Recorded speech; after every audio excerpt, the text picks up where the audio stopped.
Well, hello folks, and welcome to A Sportsman's Life. I'm Luke Clayton and my two good buddies, Jeff Rice and Larry Weissoon, and we're so proud that you're with us this week. I'll be very honest with you, I have no idea where we're going. There is no telling, but it's going to be fun. We're going to have a good time, folks. Stay tuned. We have another great adventure on Our Sportsman's Life coming your way.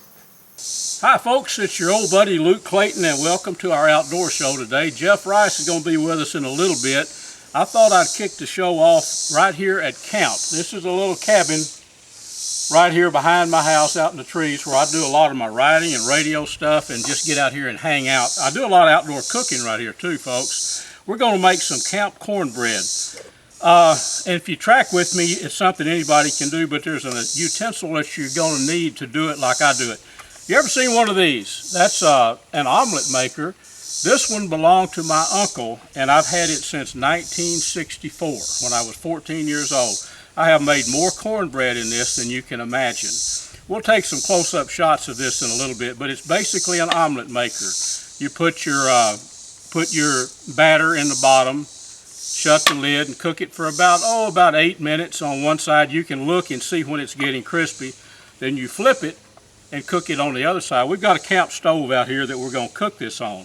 So, an omelet maker, you need one of those. Of course, you can cook this in a Dutch kettle too, or a skillet with a lid, a good tight-fitting lid, but these things are worth their weight in gold, and you can still find them in a lot of kitchen shops, stores that have kitchen utensils. I found one. This one, I've got it already loaded up with batter, but this is one right here that I bought a couple of years ago. I hate to retire Old Faithful right here, but I use this one a lot right now. But this one works as good as it did back in 1964. So basically, load it up, with a little packet of cornbread mix is all you really need. Now, I made jalapeno cornbread, chipped up some jalapenos and put in the mix. So we're going to actually fire this up. You can't see the cooking area, but I'm going to show it to you in just a minute. Let it cook about 8 minutes on one side until it starts getting really crispy. Flip the omelet maker, let it cook, and then flip it over and cook it on this side for about 8 minutes. You'll be able to tell when the cornbread's done. Then we're going to serve it up with some black-eyed peas. And you remember that ham that we cooked about 2 weeks ago, the sugar-cured smoked ham? We're going to, these peas have got some of that ham chopped up in there. They're going to be awesome. Of course, I've done a little quality control. I've done a little testing on all this before I show you. But let me give you a close-up look at what we're cooking it in with the little stove out here, and then I will show you the finished product. Jeff will be with us, and then we'll move forward with our show. But I thought this might be a good way to kick things off and give you a new way to, to make cornbread at camp. Well, folks, here we go. Here's the finished product. Let me know if you think you could make a meal out of this. Let's get a good close-up look of this jalapeno cornbread. That's enough to feed about, 3 good pieces of cornbread. And how about this? You remember that smoked cured ham that we made, about 2 weeks ago? Here it is cooked up in some black-eyed peas. Check this out. Oh yeah, to be honest with you, I've already tested this, of course, to make, a little quality control. What do you say we move on to the rest of our outdoor show? Thought it would be good to kick it off with a little outdoor cooking, all done right out here in the little cabin behind the house, where I spend a lot of my time when I'm out here around the house doing filming, and also do a lot of writing back out here.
Can you believe that?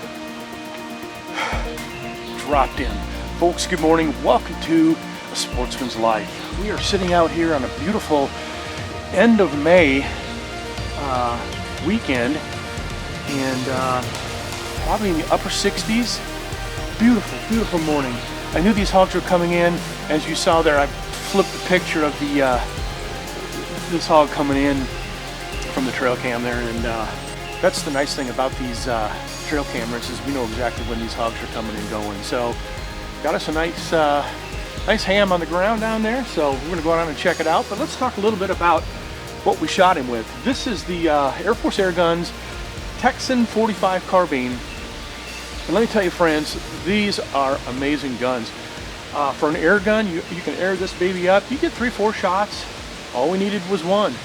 So, man, what a lot of fun. I just got a little chair here, brought my thermocell.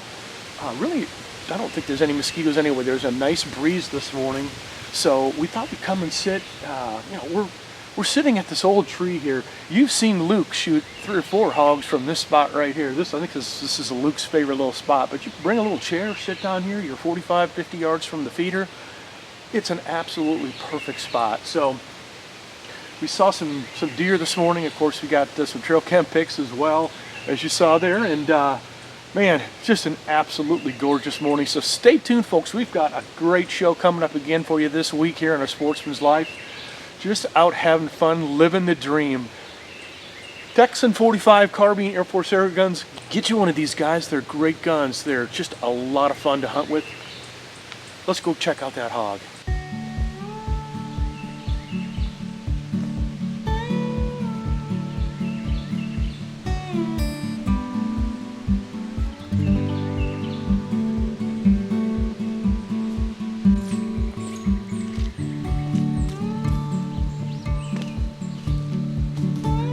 Got us a hog on the ground, about 120-pound sow, which in my opinion is about the perfect size for putting on the smoker. We'll take the hams and the backstrap out of this sow, and we will process it and put it to good use. This is great meat, friends. What an absolutely spectacular morning. It is partly cloudy. The sun has just come up. I mean, literally the feeder went off, and you saw the deer come in, and of course this guy ran them out.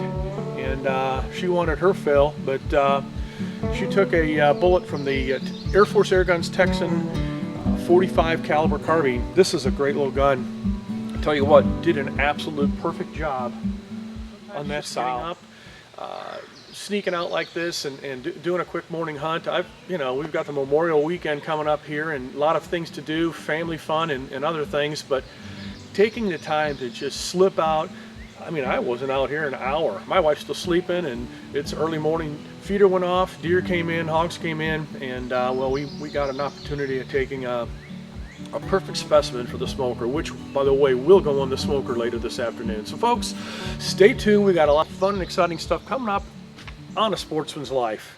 Well, folks, you know, hunting with and shooting big bore air guns has become really popular, but there's still a lot of folks that have not learned the basics of it. This is an AirForce Airgun's Texan that I hunt with a great deal. Last 3 weeks, I think I've killed 2 hogs with it. And I've killed a lot of game with it. They're very powerful. But I've also used the Seneca Dragon Claw, the 50 caliber, for shooting the air bolts. It'll also shoot bullets. Another great gun. But I want to tell you some nuts and bolts things about air guns. If you have a PCP air gun, that's the air guns that air up with pressure there's a Foster valve, and this is a compressor here. You're going to have to figure out a way to keep a supply of air. Now, this is the way that a lot of people do it. This is an air tank. You know, you can pressure it up. Works great, but you're still going to have a compressor somewhere. Somebody's got to have a compressor to put air in that tank so you can take it in the field with you. I still use the air tank a good bit, but I've come to really depend on this little portable compressor. So I keep it, I'll pressurize my gun up to, you know, this Texan goes to a little over 3,600 PSI. And all that pressure, folks, is right here. Pressure it up with right here at this fitting, And this is where your pressure is. It's good for about 3 shots on game, killing game, 3 hard shots. Now, I use my compressor at home when I'm shooting in at the range or whatever to sight it in, because all I have to do is plug this into my truck, AC or DC, plug it into electrical current, fill it up. Now, what I've started doing is taking only this and not carrying my tank every time. Take this with me. I've pressure it up at home. I've got, plenty of pressure for 3 killing shots. Who's going to need that when you're hunting hogs or deer? You might need 2 maybe. But so it's simplified things for me a great deal. Take this with you, go out to where you're hunting, wherever you're hunting, you've got your gun pressured up. It's going to be good for 3 shots plus, really, but what I call 3 killing shots on game, hog, deer, that kind of game, that size game. So just a tip for you, you got to have air, but investing in a portable compressor like this, to me, is the way to go. This is called a Nomad. Pyramid Air. You can get everything from the rifles to everything you need. It's a one-stop shop for everything air gun related. Go to pyramidair.com. All this stuff, if you're going to get into air gun shooting, is very, very important, and things that I've learned. About several years ago, I became hunting editor for, I guess, the only big bore or air gun magazine in the country, Air Gun Hobbyist. And through those years, I've learned a lot from people that really do know a lot about air guns. Not only the big bores, but the smaller calibers too. So we'll take a little bit closer look at all this stuff. Hope it helps you a little bit and maybe helps you decide if you want to get into big bore air gun hunting. It's not all I do, but I do a lot of it. I still hunt with a bow and a centerfire rifle. As an old outdoor rider, it helps me a lot to be more versatile. But I absolutely love hunting with the big bore air guns.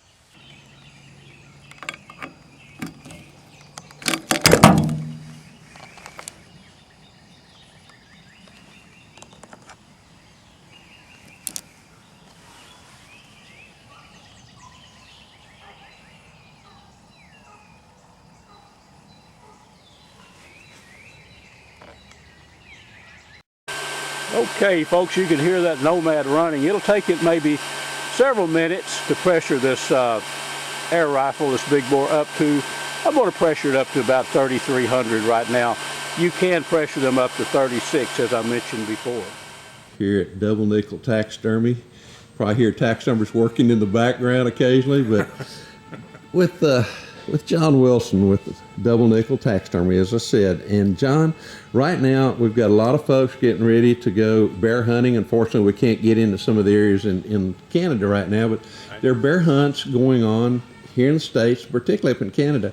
If somebody wanted to have a full body mount done of a black bear, or say you go to Africa, sure, and you take an unbelievable warthog such as this, what's the best way to make sure that you here at Double Nickel get that skin and skull intact like it needs to be? Well, there's a few things you can do as the hunter to help us give you a mount that's going to be on your wall or on the ground. If it's a life-size mount, it'll make it look the best. Some of those things are, before you go, have an idea of where you want to put the animal. Because once you harvest your trophy, if you're putting it high up on the wall, you don't want to make cuts underneath the animal ventrally, because we'll have to stitch all that up, and it's possible it could be seen. So you'd want to skin an animal like that down the back dorsally. Inversely, if you want to put your mount low like this warthog here, you may want to go ahead and skin it from the bottom, because you won't be seeing that in the mount.